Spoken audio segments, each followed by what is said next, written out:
Hello, and welcome to Unfiltered Eat Better, Think Better series.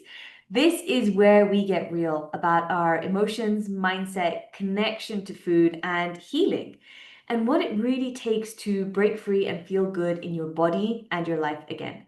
I am your host, Janie Shah, and in this series, I sit down with everyday people who face challenges with their health, body, their mind, their confidence, or long held beliefs that have held them back. And they've found powerful ways to rise and grow through it all. So these are real stories, no filters, no fluff, just raw conversations about what they struggled with, what actually helped, and how they created transformation from the inside out. So whether you're on your own journey or you're just curious on what's possible, you are in the right place. So here's to eating better, thinking better, and living a phenomenal life. So let's go.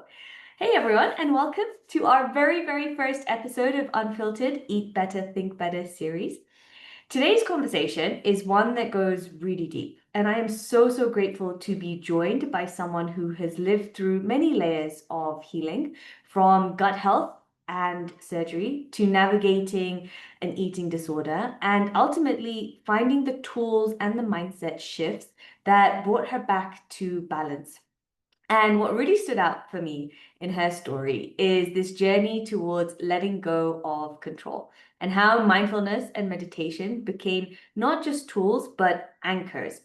And now, not only has she done the work herself, but she also supports others through her background in psychology and therapy. And so let's dive right in and welcome Elizabeth into our very first episode. So, first of all, I just want to say thank you so much, Elizabeth, for being here and for your willingness to share so openly about your journey. You've lived through so many turning points and, gut health challenges, recovery from anorexia, deep emotional healing. And I know so many people who are going to be listening to this are going to find pieces of their own story in yours. And so I would love to kick off and I'd love to start here. You mentioned mindfulness and meditation as two of the most powerful tools that you have discovered. But long before that, you were sort of in survival mode. So can you take us back to what life looked like before this turning point, before you discovered these practices? And what was it that was driving your relationship with food and control at that time, right back then?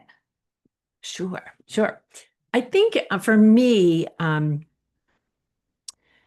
back to my childhood, food became really complicated probably when I reached adolescence. And I think that might be true for a lot of girls, where your body starts changing as you hit puberty and you start to have a different experience of yourself in terms of your embodied self. And I think it was at that point that I started to become more self-conscious about what I looked like. And so that ultimately led to this, what you were talking about earlier, a need to control then what I ate. Because as I was uncomfortable with my body filling out, rounding out, developing hips and breasts and all of that, I started to feel a little bit like it was too much happening too quickly.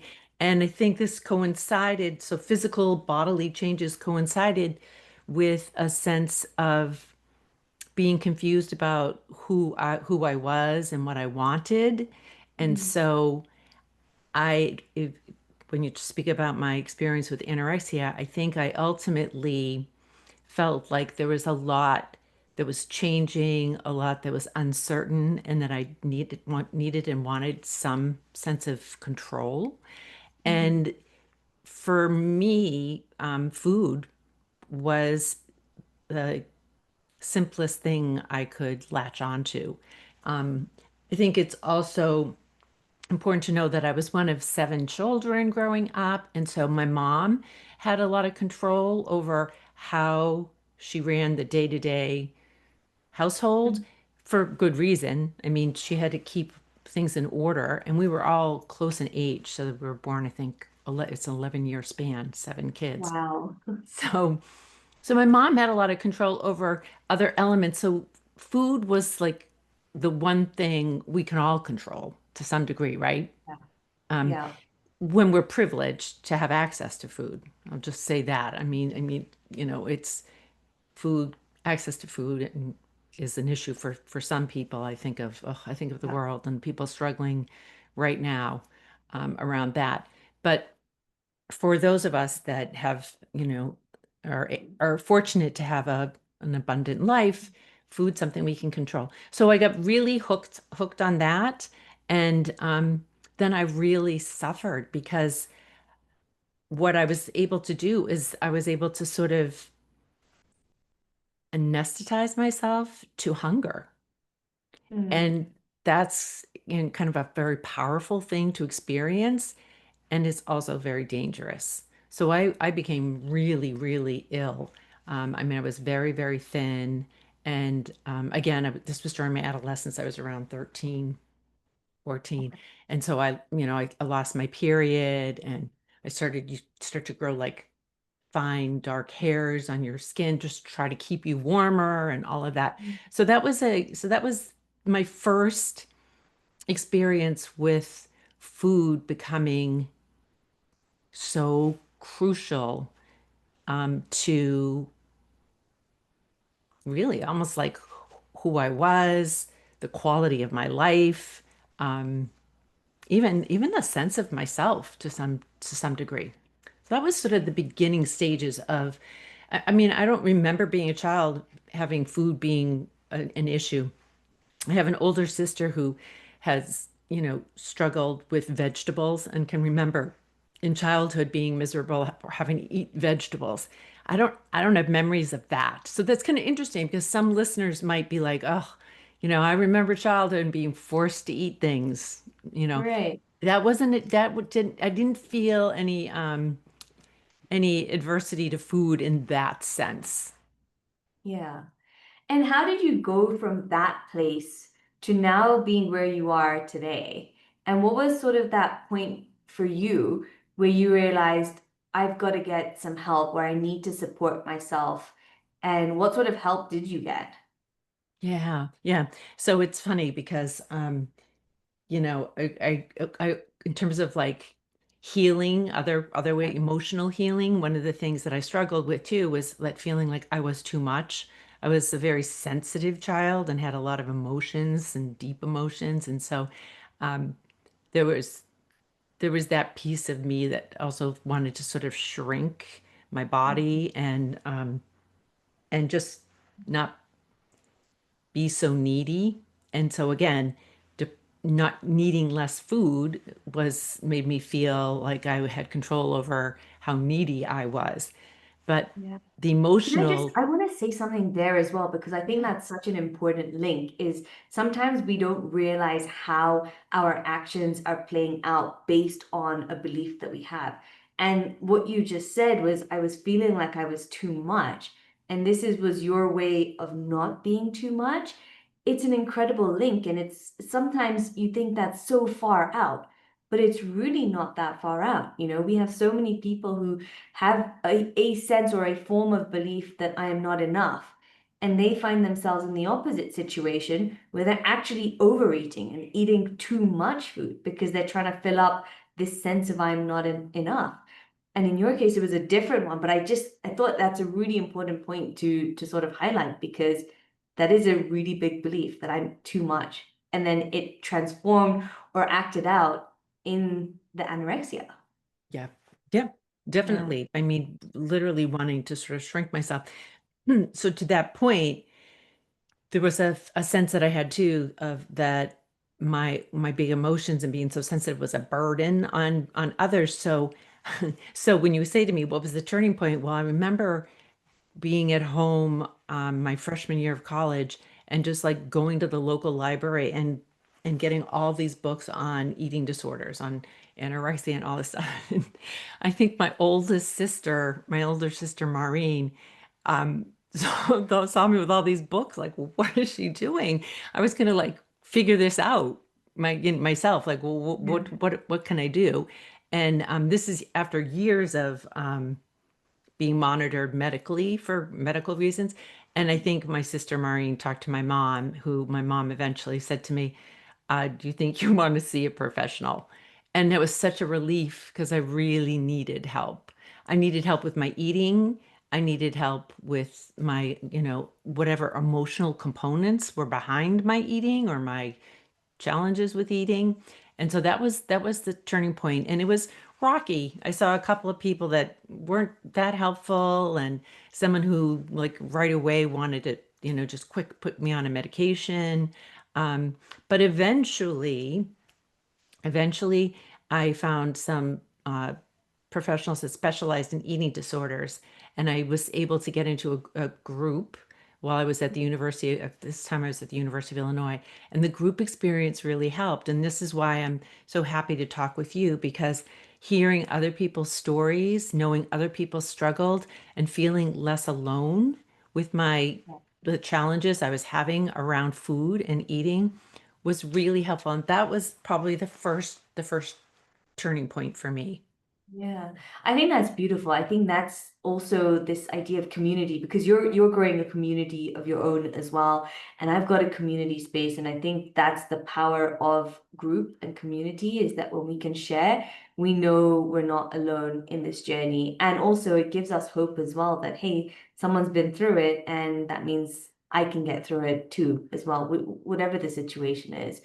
And after that, I'm curious then, how did you first come across mindfulness and meditation?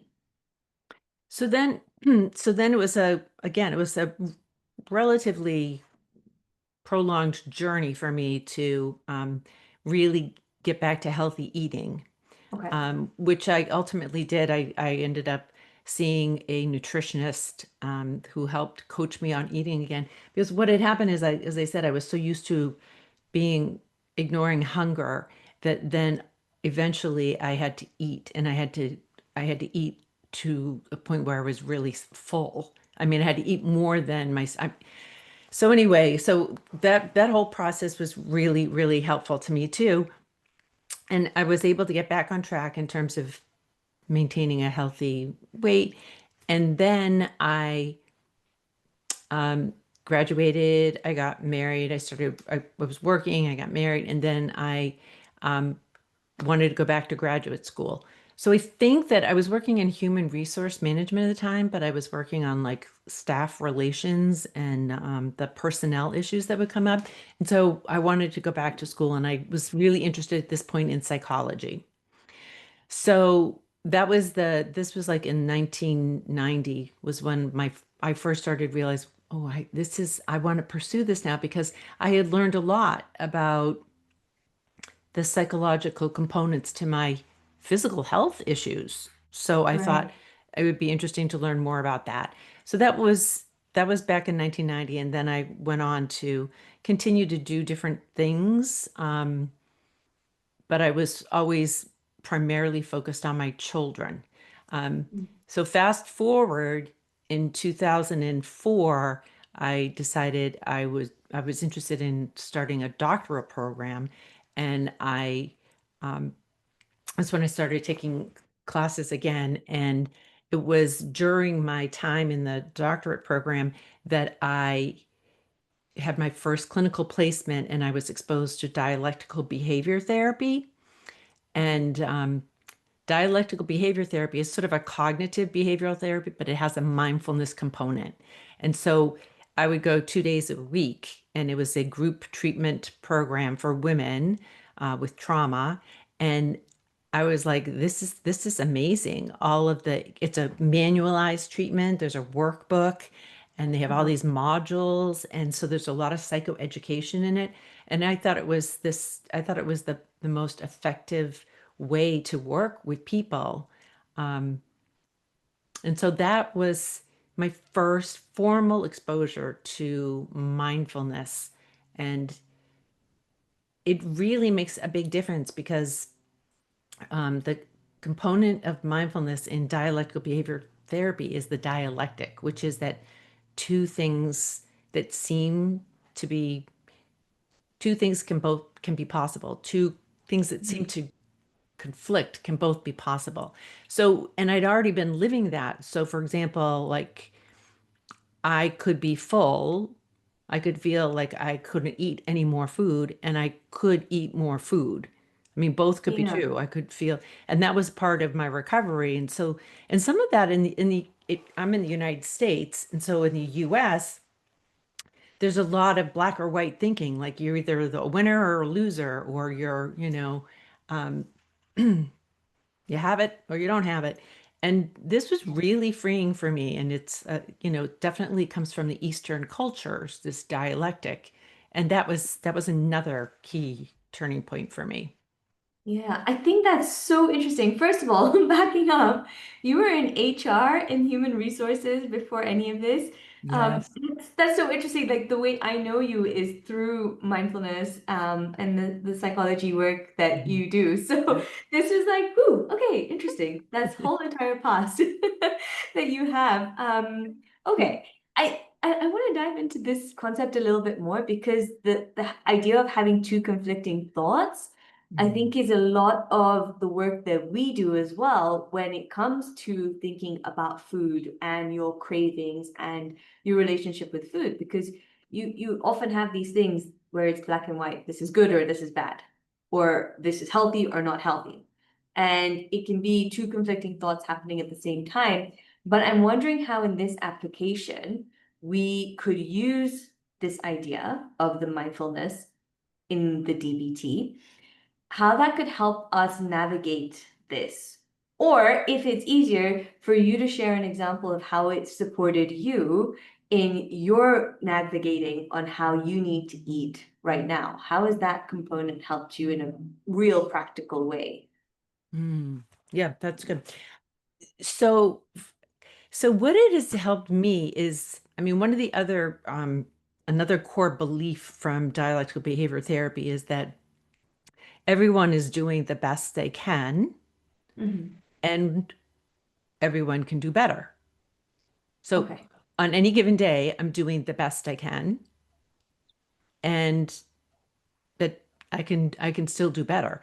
That there's endless possibility for us to continue to grow and improve and acquire skills and deepen our talents. So I love that because what it does is it allows you to feel okay with your best in this moment Mm. without feeling, without it becoming like a catastrophe.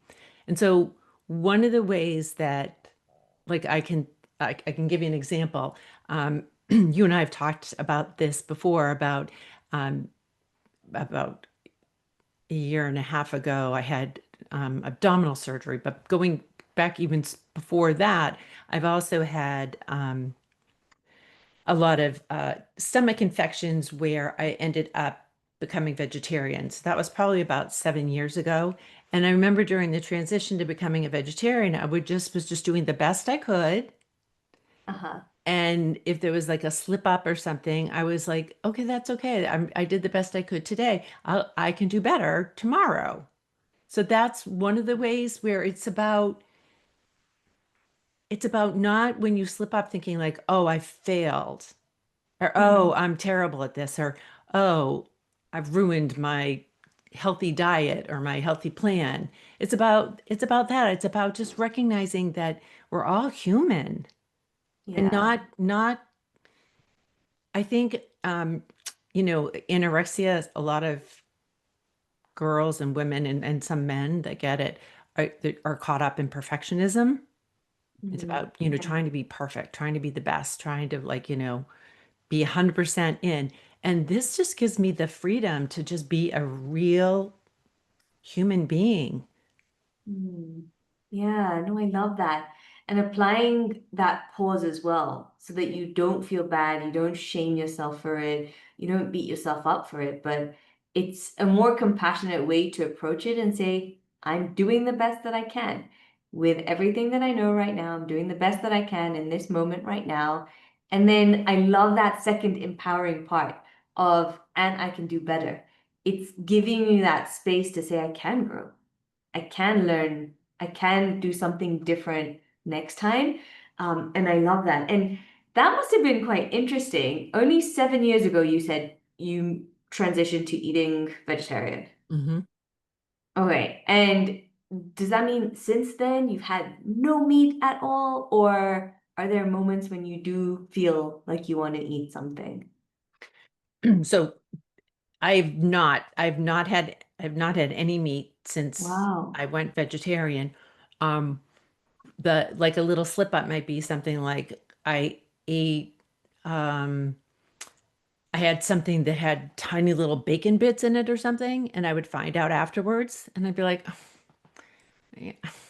Yeah. I mean, right? So I mean, like I have not chosen to eat any meat. Were there meat products or byproducts in something Okay. I ate? Maybe. It Okay. was really about I mean, it was, I know a lot of people um, feel very strongly about not eating meat in terms of like animals and things like that. And Mhm. that wasn't my particular motivation. Mine was the health for health reasons. I wanted to just get into a plant-based diet. So what's the point of being all upset about something like that? I think one time we went to a wedding or something, and there was some sort of like a soup or something with like it was like one of those Italian wedding soups that had tiny little meatballs in it. And I just ate the soup and I just didn't eat the meatball. You know what I mean? Like, Yeah. so Yeah. again, it's about like what, what does the best look like in this situation? Mm. And I'll go back to when I was in college and working with this nutritionist, and she was really helpful too. Um, because I remember she said to me, your goal is to have a certain amount of protein, certain amount of vegetables a day, fiber, and all. Like she was really trying to help me approach it with that. And she was like, if you are hanging out with a bunch of friends and somebody just made cookies or something, have a cookie or have two cookies, and then just don't have the baked potato at dinner. Like, and I was like, what? You could do that? Like that was just like, like, and she's like, yeah, and do it. She was kind of, she didn't say this, but she was sort of like, just do the best you can. Like, this is your framework. Just Yeah. do the best you can with this framework. So again, it's about, because there's no way as human beings that we aren't going to even accidentally, Hmm. you know, eat something or not realize, oh, I didn't know that was so calorie laden or something, and that, and then to Yeah. to be really all upset about that, and to be able to just say like, okay, I'm doing my best. I'm doing my best. Yeah. I love that. And it's actually a framework for life as well, not just necessarily around food. But I love that reminder because, it's happened to me as well. Yes, I'm a food relationship coach, but there are times where I'm not 100% perfect in quotation marks because there's nothing like perfect, and I don't like to use the word perfect. And this is so helpful to just think, well, I'm doing the best that I can right now. And I will learn from this because we can get really harsh on ourselves if, for example, I have a very particularly stressful day and I'm just like, okay, you know what? I'm going to have a coffee today. I'm going to go sit at the coffee shop and work for the hours that I need to work. I could either be really hard on myself saying, hey, listen, you said you were going to stop coffee. Why are you going and having the coffee? But it's like, you know what? I'm doing the best that I can today. I'm having the coffee. I'm not going to beat myself up about it. And then I'm going to be really mindful and pay attention to where that drive was coming from. And then next time, maybe I'll think about it differently. I'll do something different. Like take a few deep breaths, do a quick 5-minute walk, not feel so overwhelmed, and then not feel the need to have that coffee to get stuff done. So I like that. I am curious on what you find is your personal definition or how you would describe mindfulness, but also meditation, because you mentioned meditation was also another really important tool for you. How would you describe those two, and how do you use them in your day-to-day life now? Sure, sure. So there's in the United States, there's a huge mindfulness movement, and I think a lot of people think of mindfulness and meditation as being the same or certainly having Mm. a lot of overlap. And my understanding of it is because John Kabat-Zinn, who's a psychologist, or no, actually, he has a science background, but in any case, he really brought meditation to the medical community at the University of Massachusetts. And he intentionally called his program mindfulness based stress reduction. And it was for people with medical issues, a lot of chronic pain. And he basically was teaching them how to meditate. But he wanted to call it a mindfulness based stress reduction program to get away from the sort of the stigma or the unfamiliarity of meditation. And so since then, because he was so successful, there's a lot of people confuse the two. But mindfulness in general, my understanding is really this capacity to intentionally be present in the moment to whatever is happening without judging. So just being present and accepting that sort of that it is what it is, that kind of mentality, that's mindfulness. And you can practice mindfulness. You can practice, I actually did a, a little book called um, Mindfulness for Mental Health. It's a mindfulness journal for mental health. So you can do practices where you say, like, I'm going to wash my dishes mindfully, which means I'm washing my dishes and I'm just paying attention. I'm not judging the I'm not saying, oh, this is a cheap soap. I'm not saying like, oh, how come there are no bubbles? You're just saying, oh, and you're just watching yourself mindfully and Mm. being very, very present, and you're focused on washing the dishes. I mean, most of the time you could be washing the dishes and you're thinking about what you're going to do next, what a show you're Yeah. going to watch or phone call you have to make. So that's mindfulness. So there are mindfulness practices. So mindfulness is something you can practice, but it's basically a way of being in the present moment. Okay. Okay. Meditation is meditation. See, this is where it gets confusing. Meditation is also something you practice, but meditation is an approach to cultivating the mind's capacity to be focused, Mhm. to pay attention to what you want it to be paying attention to relax the body, Yeah. you know, to be open and receptive to creativity and to experience a sense of oneness with the Okay. universe. So and meditation, there's lots of different ways you can meditate. You know, you can use a mantra, you can do chanting, you can do focusing on the breath, you can practice a loving kindness. So meditation is like a broader category. So meditation is sort of like exercise, and there's a lot of different ways you can exercise.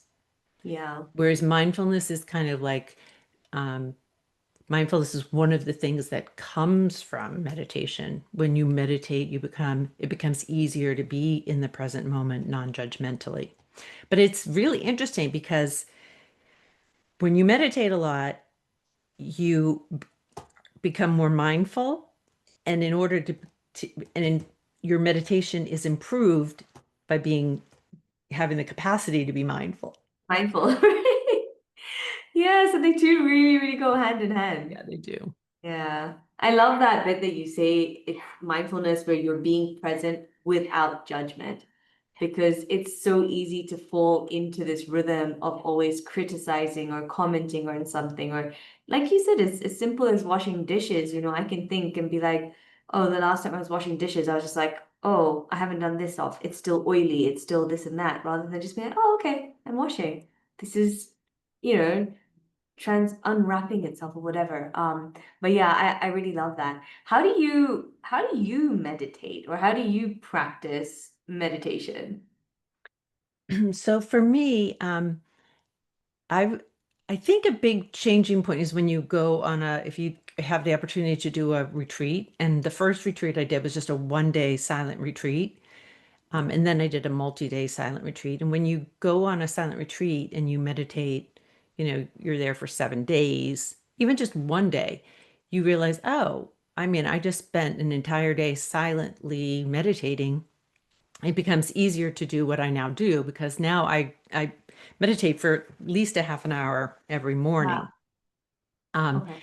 and I used to try to do like a full hour, but for me, it helps me if I do like I do a before I sit to meditate, I do a yoga routine, Mhm. just a basic stretching. We were talking about this before, how I'm really trying to open my mind up to being more interested in energy flow in the Energy. body and all of that Yeah. kind of thing. So I do this like yoga routine that comes from this book that I read about energy flow. And so I do that. So and I'm really lucky now too because my children are all adults and they're all out of the house. So I have a Mhm. freedom that I didn't have at all when my kids were little. So Yeah. I have about an hour long routine in the morning that I do, that I just do this whole process because I also like to try to do read something or listen to a talk or something in the morning to just get my mind set around meditation. I have a very, very, very active, busy mind. Meditation in the meditation world, they'll talk about a monkey mind because it's like there's monkeys in there and they're just jumping around, and I'm jumping from one thought to another. Um, and I'm also big on planning. So when I sit, I just start trying to like plan and figure things out. And so it helps me to get my body settled before Okay. beforehand. Yes, that's my Yeah. routine. Yeah. And just, I really wanted to touch on the most recent experience that you had. And also it's interesting you say you have this monkey mind and you're really still practicing the mindfulness and the meditation. And I'm wonder if it would be even more monkey mind if you didn't do those practices. So has it calmed that down? Definitely. I Okay. definitely think so. It even helps with slowing down my talking. Mm. Again, I grew up in a family with seven, so I think there are a lot of us talked really fast and talked loud, and we still talk over each other. We're very Yeah. aware of it, but we'll talk like, you can hardly ever finish a story before somebody goes, "Oh, that reminds me." And so I think it definitely helps with that, slowing everything down. And in terms of your listeners too, I think it helps you with slowing down your eating. Mm. Definitely helps you feel like I'm definitely have more of that sense of what's the rush? You know, we're running around all the time trying to get to the next place, as if there's something wrong with this moment. And that's Yeah. mindfulness is about, can you just be in this moment? It's the only moment we actually have. So Yeah. here we are in this moment trying to get to the next moment, which is somehow going to be better, you Yeah. know? It's so true. And I think, when you apply that to eating, it's really powerful because if you think about it, if you want to enjoy something, let's say it's a chocolate or a cookie, you can be in a rush and you can gobble it down because you got that craving and then you just want to eat the cookie and you go. Or if you ate it slowly, you're actually extending your time of pleasure. So instead of a 2-second rush and eating the whole cookie, imagine you could have 2 whole minutes of that enjoyment and pleasure and having that cookie, chewing it, noticing the taste, and really savoring it. And so, yeah, you're right. It does help us to pause. And I think that's helped me personally as well to eat less of the stuff that I know is not great for my health because you eat slower, you enjoy it more, and then you don't need as much quantity um, either. We could talk for hours and hours. And I really wanted to speak to you about the recent experience you had with your gut and the surgery that you had to go through, and how what you've learned across these years helped you through that process and navigate what was happening because it all happened so fast. So maybe you could just share with us a little bit about what happened, why you had to go into surgery, and how did these tools help you? Sure, sure. So again, I, switched over to a vegetarian diet several years ago in an effort to kind of um,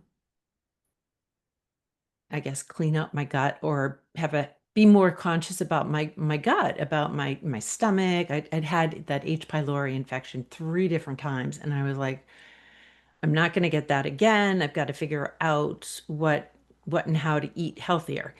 So that was that has been going really well, and I have not had the stomach infection again.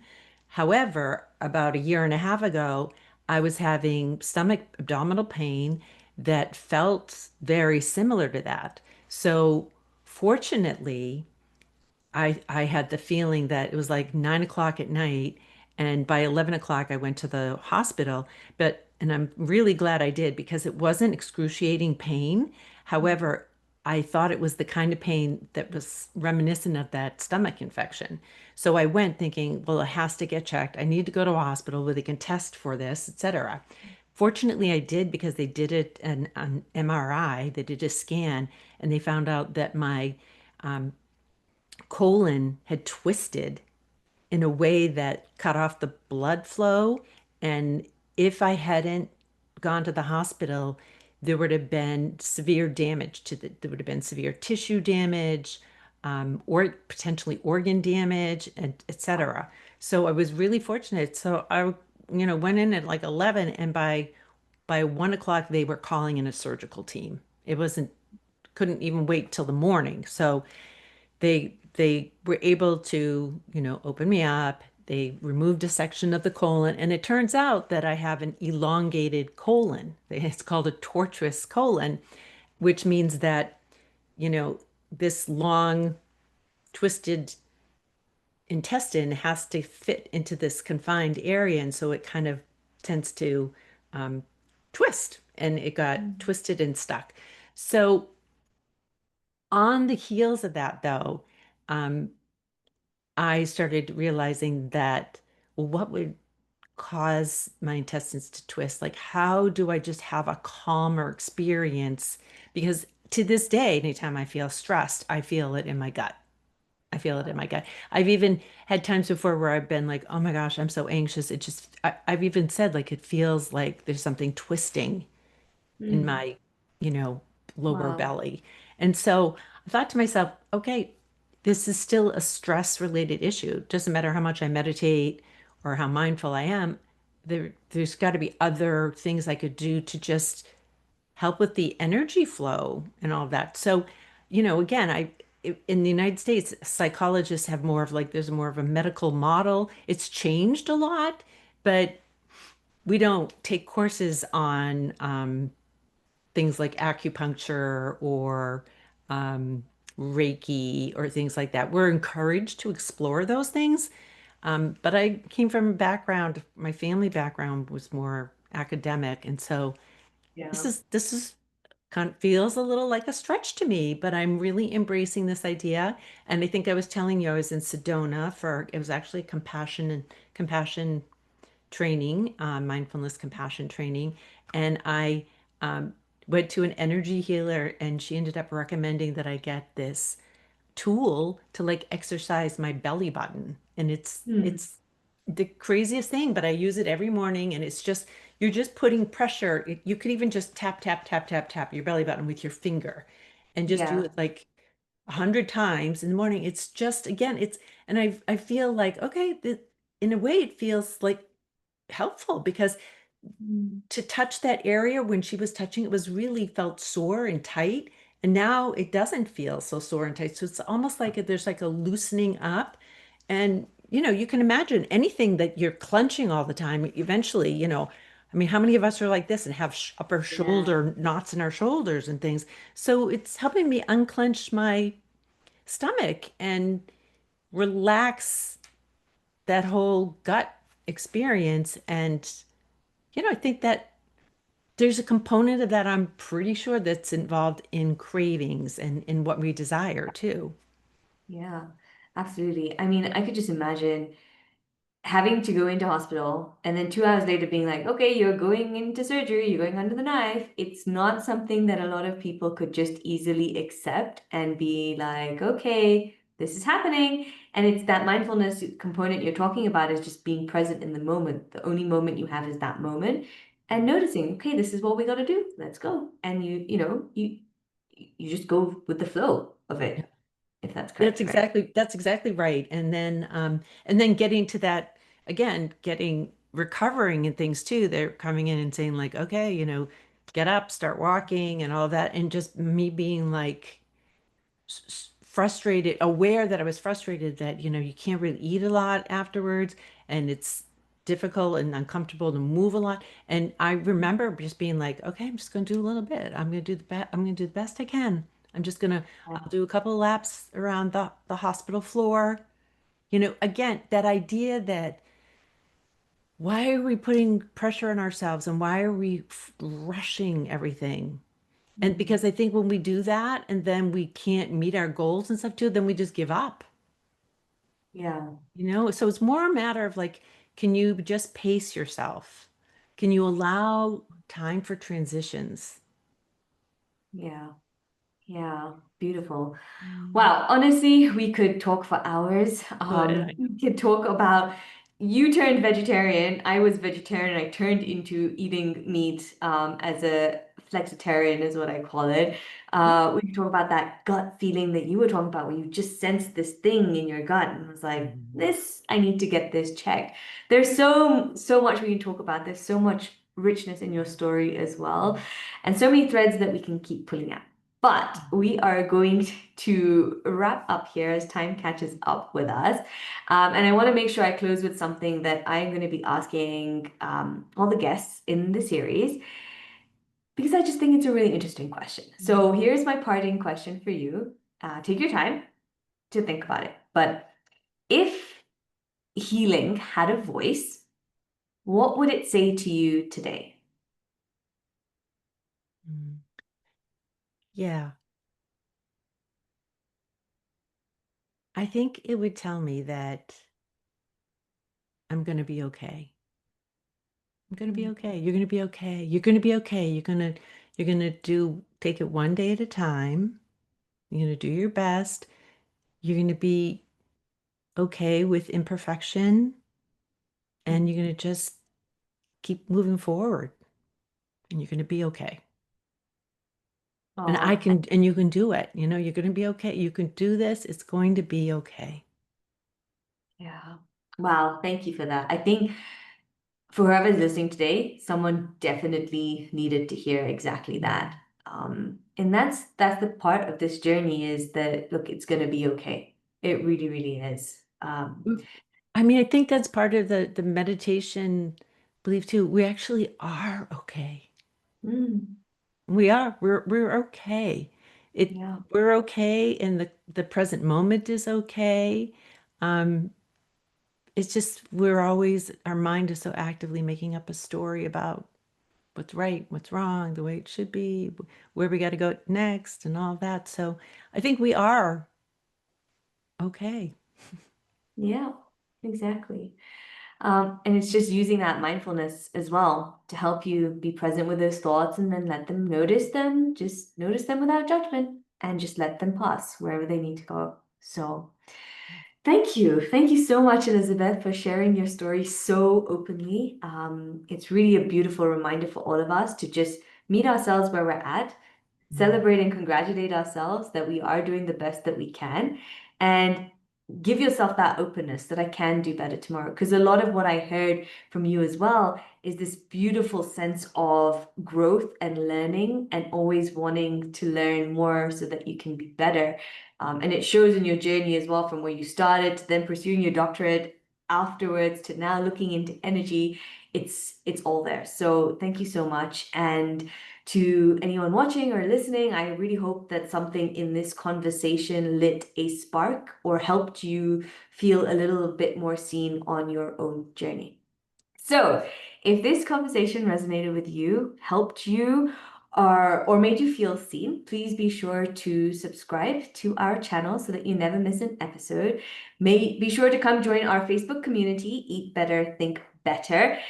This is where these conversations continue. This is where you will find real people walking the same path as you. And if you're ready to go deeper on your own journey, whether it's healing your relationship with food, shifting your mindset, or breaking free from beliefs that are holding you back, you will find loads more support, resources, and ways to be able to work with me at www.eatbetterthinkbetter.com. And Elizabeth, how can everyone listening find you? So you can find me on the web at just drelizabethcronin.com. So it's just Elizabeth Cronin, CRONIN.com. Okay, perfect. Well, thank you so much. And until next time, everyone, here's to eating better, thinking better, and living a phenomenal life.